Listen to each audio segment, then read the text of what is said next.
प्रधानमंत्री ने कोविड-19 के टीके के विकास और निर्माण प्रक्रिया की समीक्षा के लिए टीका बनाने वाली 3 कंपनियों का लिया जायजा।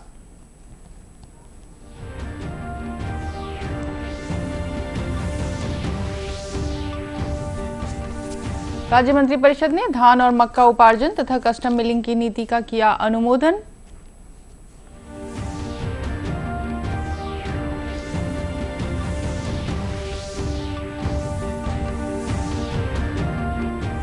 राजभाषा दिवस के मौके पर छत्तीसगढ़ी के प्रचार प्रसार, साहित्य सृजन और संवर्धन में महत्वपूर्ण योगदान के लिए प्रदेश की 9 विभूतियां सम्मानित।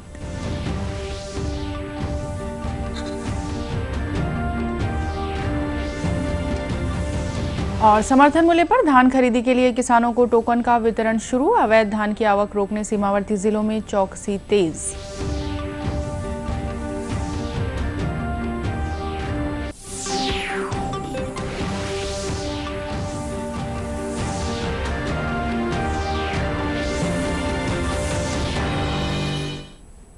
नमस्कार, आप देख रहे हैं दूरदर्शन समाचार। मैं हूं रेहाना। अब समाचार विस्तार से।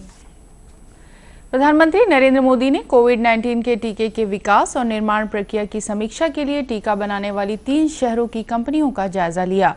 वे सबसे पहले आज सुबह अहमदाबाद गए। वहां उन्होंने जायडस बायोटेक पार्क में कंपनी के टीका विकास संयंत्र का दौरा किया।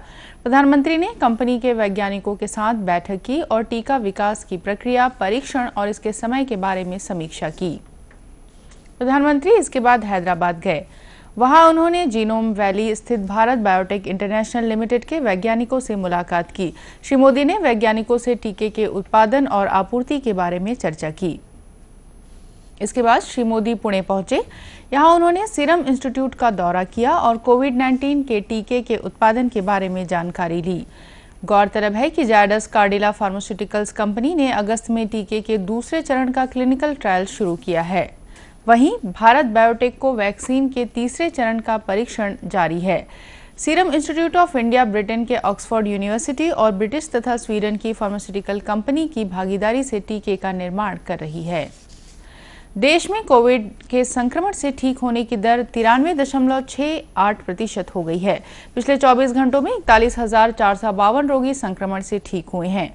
स्वास्थ्य मंत्रालय के अनुसार देश में सक्रिय मामलों की संख्या 4,54,940 है, जो कुल मामलों का केवल 4.87% है। भारतीय आयुर्विज्ञान अनुसंधान परिषद के अनुसार बीते 24 घंटों में 11,57,000 से अधिक नमूनों की जाँच की गई।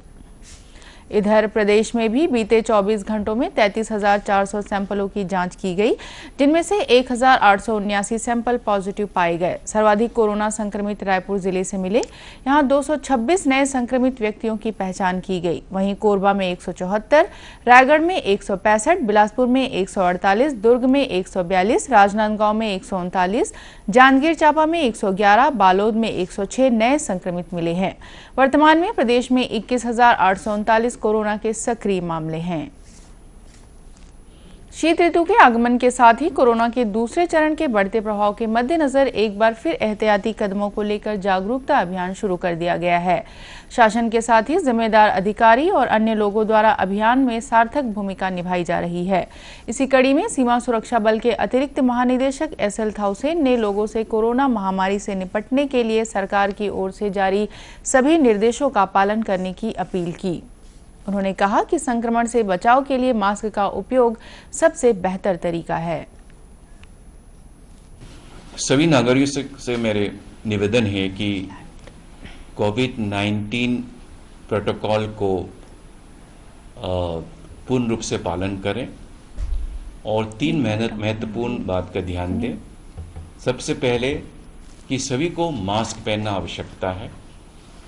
दूसरी बात, सोशल डिस्टेंसिंग मेंटेन करना भी बहुत आवश्यक है।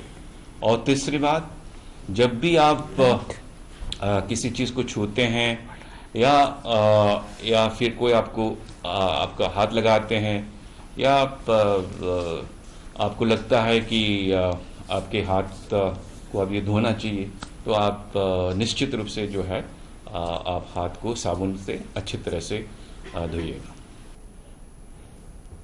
मुख्यमंत्री भूपेश बघेल की अध्यक्षता में रायपुर में मंत्री परिषद की बैठक आयोजित की गई। बैठक में धान और मक्का खरीदी सहित विभिन्न मुद्दों पर महत्वपूर्ण निर्णय लिए गए। छत्तीसगढ़ में हुई इस बैठक में धान और मक्का उपार्जन तथा कस्टम मिलिंग की नीति का अनुमोदन किया गया। इसके अनुसार धान की खरीदी 1 दिसंबर से 31 जनवरी 2021 और मक्के की खरीदी 1 दिसंबर से 31 मई 2021 तक की जाएगी। बैठक में लाख पालन को प्रदेश में कृषि का दर्जा देने और लाख उत्पादन को अल्पकालीन कृषि ऋण तथा ब्याज अनुदान देने का निर्णय लिया गया। इसके अलावा दुर्ग जिले के पाटन विकास खंड के जामगांव एम में लघु वनोपज की केंद्रीय प्रसंस्करण इकाई की स्थापना का अनुमोदन किया गया। कोरोना के मद्देनजर विश्वविद्यालय अनुदान आयोग द्वारा जारी गाइडलाइन के अनुसार प्रदेश में स्नातकोत्तर कक्षाएं 10 दिसंबर और स्नातक कक्षाएं 15 दिसंबर तथा सभी कक्षाएं 1 जनवरी 2021 से शुरू किए जाने के सुझाव पर चर्चा की गई। बैठक में राज्य प्रवासी श्रमिक नीति का भी अनुमोदन किया गया। साथ ही छत्तीसगढ़ नगर निगम अधिनियम 1956 और छत्तीसगढ़ नगर पालिका अधिनियम 1961 के संशोधन प्रारूप को भी अनुमोदित किया गया। वहीं नया रायपुर के औद्योगिक क्षेत्र के भूखंडों की वर्तमान प्रीमियम दर को 50% कम किए जाने का निर्णय लिया गया। मुख्यमंत्री भूपेश बघेल ने अनुसूचित जनजाति वर्ग के विचाराधीन प्रकरणों के निराकरण में तेजी लाने के निर्देश दिए हैं। मुख्यमंत्री ने राजधानी स्थित अपने निवास कार्यालय में गृह विभाग की समीक्षा बैठक में यह निर्देश दिए। उन्होंने बस्तर संभाग के 7 जिलों और राजनांदगांव में अनुसूचित जनजाति वर्ग के विचाराधीन मामलों की जानकारी ली। बैठक में बताया गया कि इस तरह के कुल 869 प्रकरण हैं। जिला स्तरीय समिति द्वारा इनमें से 722 प्रकरणों को वापस लिए जाने की अनुशंसा गृह विभाग से की गई है। मुख्यमंत्री बघेल ने समिति द्वारा अनुशंसित प्रकरणों का और शेष प्रकरणों का संवेदनशीलता के साथ निराकरण करने के निर्देश दिए। बैठक में गृह मंत्री ताम्रध्वज साहू, अपर मुख्य सचिव गृह सुब्रत साहू, पुलिस महानिदेशक डीएम अवस्थी सहित पुलिस और प्रशासन के आला अधिकारी मौजूद थे। खबरों का सिलसिला आगे भी जारी रहेगा। फिलहाल वक्त है एक छोटे से ब्रेक का।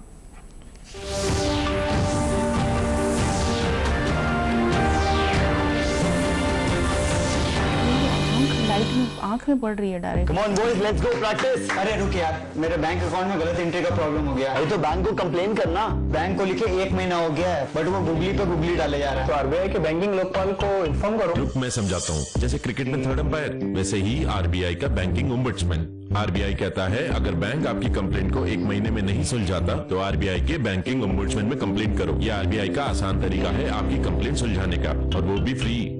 समझे? आरबीआई कहता है जानकार बनिए, सतर्क रहिए।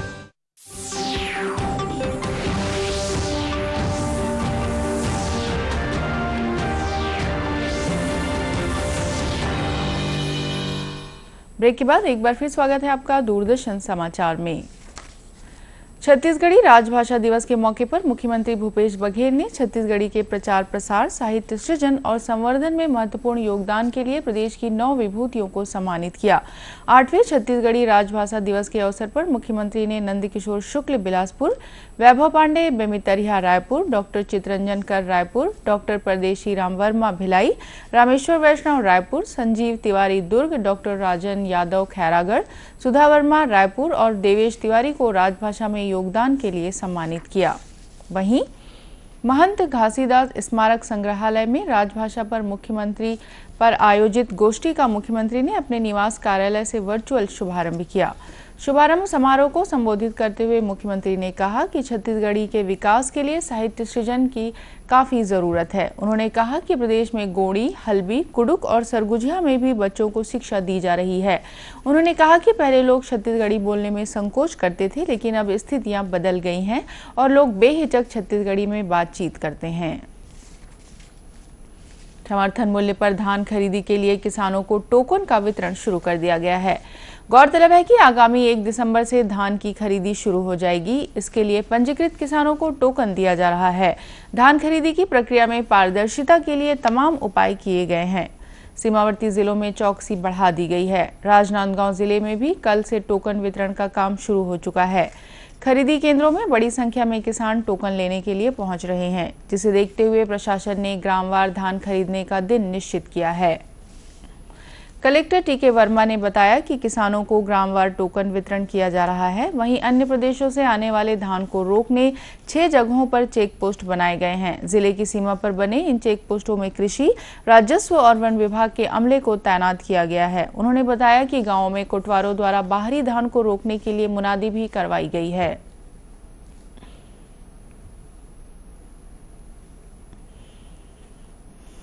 राजनांदगांव जिला का चूंकि सीमा मध्य प्रदेश और महाराष्ट्र से मिलती है और वहां से अपने राज्य में धान का रेट अधिक है, तो 6 जगहों पे अंतर्राज्यीय सीमा पे चेक पोस्ट बनाकर राजस्व, वन, कृषि और मंडी के कर्मचारियों की ड्यूटी लगा दी गई है और जो भी वाहन उस रास्ते से आ रहे हैं उसकी भी लगातार जांच की जा रही है। इसके अलावा हम लोगों ने तल बना के अन्य जो छोटे रास्ते हैं वहां पर भी लगातार कोटवारों के माध्यम से और अन्य कर्मचारियों के माध्यम से लगातार नजर रखे हुए हैं।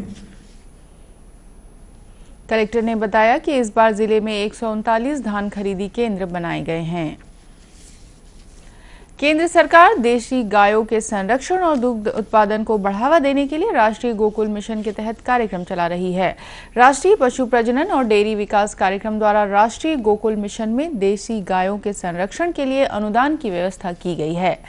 जांजगीर चांपा जिले के चांदी पहाड़ स्थित गौ सेवा समिति गोवाबंद भी मिशन की सहायता से आसपास के गायों के संरक्षण का प्रयास कर रहा है।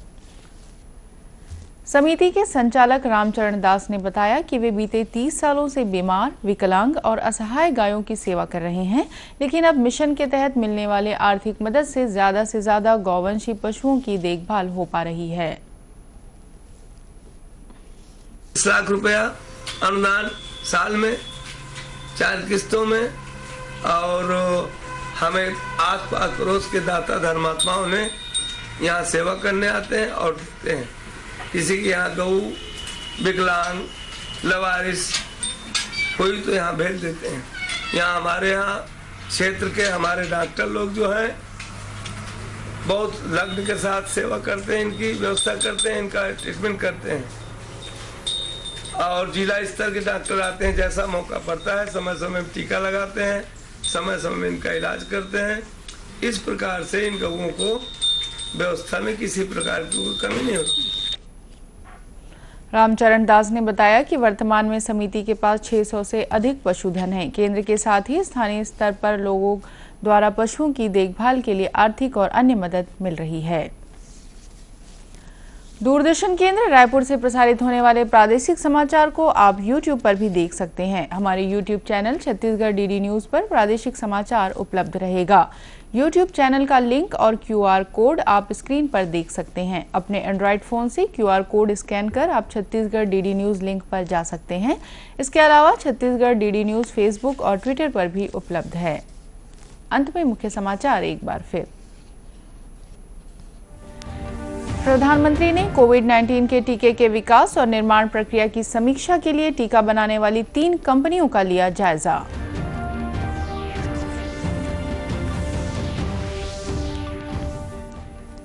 राज्य मंत्री परिषद ने धान और मक्का उपार्जन तथा कस्टम मिलिंग की नीति का किया अनुमोदन।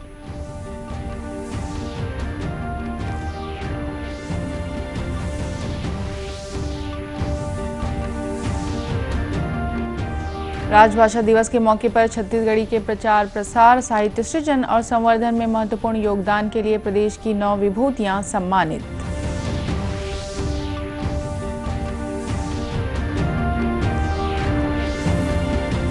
और समर्थन मूल्य पर धान खरीदी के लिए किसानों को टोकन का वितरण शुरू। अवैध धान की आवक रोकने सीमावर्ती जिलों में चौकसी तेज।